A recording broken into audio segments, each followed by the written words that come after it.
Hello guys! Ngayon ay gagawa ko ng review para sa cough relief patch na binili ko para sa baby ko. Meron kasi siyang ubo at sipon, kaya titingnan ko kung effective ba talaga to. So, ngayon bubuksan natin yung cough relief patch. Tingnan natin kung ano ang nasa... Okay, titingnan natin. So, sa patch na to, sabi niya may 6 patches po. Tingnan ko nga kung 6 patches ba talaga. Okay. 1, 2, 3.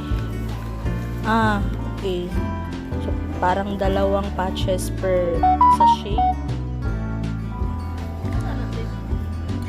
So, may nakalagay na instruction sa back ng box.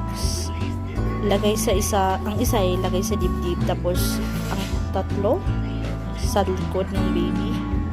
So itatry ko muna lagay sa baby ko. Hi, ito si baby, tapos ito na yung patch. Try ko muna kung ilagay sa kanya.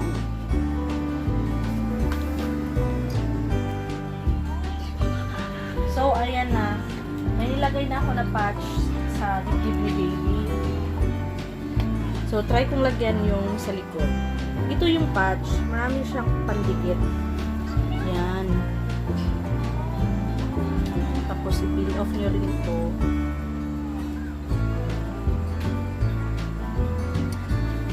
So, try ko muna makulungin siya.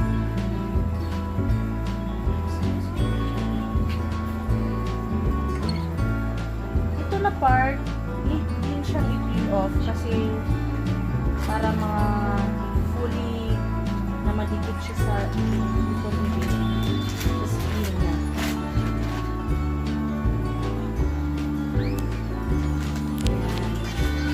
So nakalagay naman sa instruction na mga 4 to 6 hours siya ilagay doon sa skin ng baby, tapos after that need na siyang i-peel off. Hi guys! Hi, say hi babies! So now it's on its second day. Hindi ko alam if dahil ba sa gamot niya, pero medyo nag-soften na yung ubo niya. Pero yung gamot niya kasi is inunom niya na ng mga 1 week ago. So I think medyo meron namang effect yung cough patch. So, itatry ko na naman ngayon para mas matest ko pa ng mas mabuti. Okay, bye-bye! Bye-bye, babies! Hi, guys! So, this is my baby. Baby! What is your name, baby? My name is Scarlet Ivory. It's just... Gusto mo yung name mo?